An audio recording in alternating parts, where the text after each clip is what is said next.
स्वागत है आप सभी का फिर से एक नई वीडियो में। दोस्तों बात करेंगे इस वीडियो में शिक्षक बहाली के ऊपर और शिक्षक बहाली को लेके जो मंत्री जी यानी कि शिक्षा मंत्री का जो रिसेंट अभी जो बयान आया है ना शिक्षक बहाली को लेके यानी कि विज्ञप्ति को लेके, वो मैं आपको इस वीडियो में दिखाने वाला हूं, सुनाने वाला हूं कि शिक्षक विज्ञप्ति को लेके उन्होंने जो घोषणा की है, उन्होंने जो बयान दिया है, उससे एक चीज़ तो स्पष्ट हो जाएगी कि शिक्षकों की जो बहाली यानी कि शिक्षकों की बहाली के लिए जो परीक्षा होगी बीपीएससी के माध्यम से और उसके लिए जो विज्ञापन आएंगे वो बहुत जल्द आपको देखने को मिलेगा।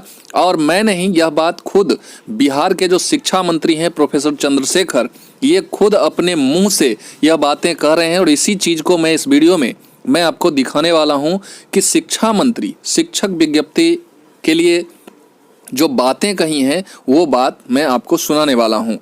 अब शिक्षा मंत्री का इतना स्पष्ट बयान आप कभी नहीं सुने होंगे। शिक्षा मंत्री भी बातों को जो है टालते नजर आ रहे थे इससे पहले, लेकिन नियमावली जैसे ही आई है तो उनका ये पॉजिटिव बयान। लेकिन ये बात अलग है कि उनका जो बयान आता है ये परीक्षा को लेके आता है। कभी भी ऐसा नहीं आता है कि जो शिक्षक अभ्यर्थी हैं उनका डायरेक्ट नियोजन वगैरह करके उसके बाद परीक्षा ली जाएगी, जो कि कह सकते हैं कि बरसों से इंतजार कर रहे शिक्षक अभ्यर्थियों के साथ अन्याय जरूर है। लेकिन एक बात भी ये फिक्स हो चुकी है कि परीक्षा होगी और वो बीपीएससी के माध्यम से होगी। और बीपीएससी के लिए सामान्य प्रशासन विभाग को जो है सो अपना जो उद्देश्य है ये डिपार्टमेंट भेज चुकी है और वहाँ से बीपीएससी को ये अधिसूचित किया जाएगा और उसके बाद वहाँ से आपकी विज्ञप्ति रिलीज की जाएगी।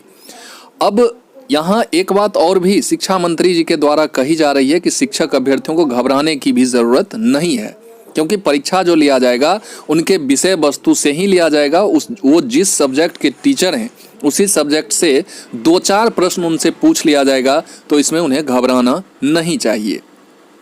एक चीज़ मैं ज़रूर कहूँगा कि ये जितना भी चीज़ें थोपा गया है शिक्षक अभ्यर्थियों के ऊपर, इसमें कहीं ना कहीं उन अभ्यर्थियों का ही दोष है, क्योंकि जितने अभ्यर्थी हैं उनकी अलग अलग मांगें थी। क्योंकि बहुत सारे अभ्यर्थियों का कहना था कि हमें 60:40 पे बहाली चाहिए, तो कुछ लोग कह रहे थे कि हमें एकेडमिक यानी कि जो मैट्रिक इंटर या जो प्रशिक्षण आपने किया है उसका जो मार्क्स है उसके अकॉर्डिंग बहाली मिल जाए। तो कोई सिर्फ और सिर्फ सीटेट के मार्क्स के अकॉर्डिंग, एस्टेट वाले मेरिट नॉन मेरिट की उलझनों में फंसे हुए थे। और ये सारी बातें अपने लेटर के माध्यम से वो हर रोज़ सचिवालय पहुंचा रहे थे और सचिवालय में इन सारे बातों को कंक्लूड करके, इंक्लूड करके, कलेक्ट करके और निष्कर्ष निकाला गया कि अभ्यर्थी जो है तरह तरह की बातों पे झगड़ रहे हैं, तो कुछ बीच का रास्ता निकाला जाए जिससे सारे अभ्यर्थियों के साथ न्याय हो सके।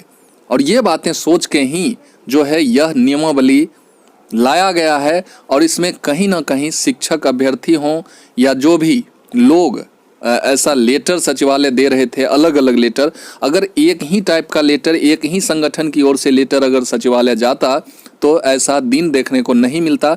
लेकिन अलग अलग बातों को लेके, अलग अलग मांग को लेके जो सचिवालय लेटर गया और उसी लेटर को जो है हम कह सकते हैं कि विश्लेषण करते हुए ये बीच का रास्ता निकाला गया है। और अब हमें लगता है कि सारे शिक्षक अभ्यर्थी जो भी हैं उन्हें यह बीपीएससी सुपर टेट के माध्यम से ही शिक्षक बनना होगा। आइए शिक्षा मंत्री के उस बयान को हम सुनते हैं जिसमें शिक्षा मंत्री ने स्पष्ट तौर पे, इससे पहले स्पष्ट, इतना स्पष्ट जो है विज्ञप्ति को लेके नहीं बताया था कि इतने दिनों में विज्ञप्ति आ जाएगी, वो चीज़ें और बहुत जल्द शिक्षा मंत्री की बातों को आप सुनिएगा तो आपको स्पष्ट हो जाएगा कि शिक्षा मंत्री इसी महीने जो है सो विज्ञप्ति के सारे जो बात हैं उसे क्लेरिफाई करने वाले हैं। तो आइए हम सुनते हैं शिक्षा मंत्री की उन बातों को जिसमें शिक्षा मंत्री शिक्षक विज्ञप्ति यानी कि शिक्षक बहाली की जो विज्ञप्ति है उसको लेके क्या कुछ कह रहे हैं। अब एक नेता है, नाम नहीं लूंगा, नेता का भाषण सुन रहे थे आज सोशल मीडिया पर। वो कह रहे थे कि आप परीक्षा ले रहे हो, आप परीक्षा ले रहे हो, आप नेट करते हैं, पीएचडी करते हैं तो प्रोफेसर बनने के लिए दक्ष होते है कि नहीं बताइए? नेट करते हैं, अच्छी पढ़ाई करके कोई नेट करता है और अच्छी पढ़ाई करके कोई पीएचडी करता है, तो 2 मजबूत डिग्री लेने के बाद टेबल लैंप पर आपके आंख सूज जाते होंगे पढ़ते पढ़ते, तब आप प्रोफेसर होने की पात्रता रखते हैं। तो भाई आप शिक्षक बनने की पात्रता हासिल की है, आपने एसटीईटी किया, आपने ट्रेनिंग लिया, तो आपको एग्जामिनेशन से क्यों घबराहट है?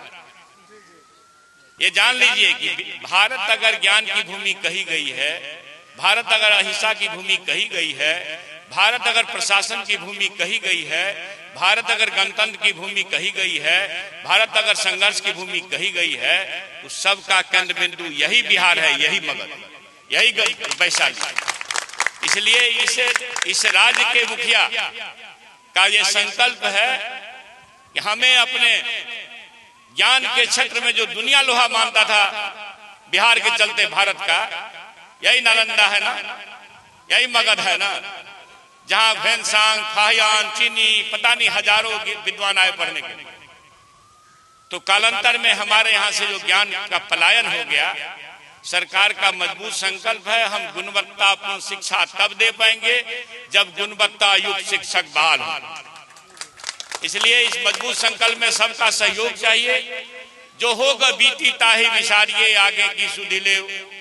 हमारे जो शिक्षक बंधु हैं, नियोजित शिक्षक, आप समझिए तो बिहार वासियों के लिए ये शिक्षा विभाग में लगभग 2.5 लाख से ज्यादा रिक्रूटमेंट होने वाला, हो सकता है 5 दिन 10 दिन में ये विज्ञापन आ जाए।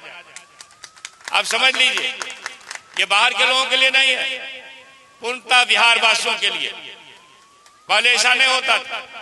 ये सरकार का संकल्प है, इसमें सबका सहयोग चाहिए। हमारे जो नियोजित शिक्षक बंधु हैं, नियोजित शिक्षक बंधु, आप पढ़ाते हो ना क्लास में,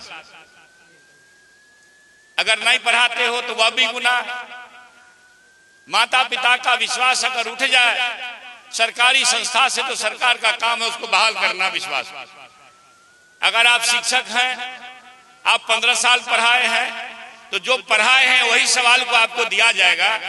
आज एक नेता कह रहे थे, आप लोग सोशल मीडिया पर देख लीजिएगा, शायद अपना पढ़ करके वो कभी डिग्री नहीं लिए हैं, वो कह रहे थे कि IAS IPS को आज बैठा दिया जाए तो क्या IAS IPS करेगा? तो IAS IPS बनने के बाद लोग पढ़ता है कि प्रशासन चलाता है और लाठी घुमाता है, वो कहां से पास करेगा? लेकिन शिक्षक रोज पढ़ता है, शिक्षा मंत्री को भी रोज पढ़ना पड़ता है।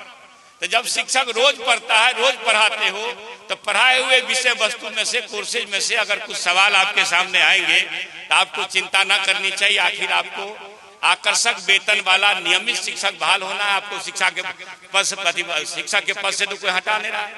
इसलिए इसे सरकार के इस संकल्प को सहयोग करें सभी लोग मिलकर के, आपके मन से कहना चाहता हूं, और तब बिहार की जय होगी। ज्ञान की भूमि पुनः ज्ञान की भूमि कहलाएगी।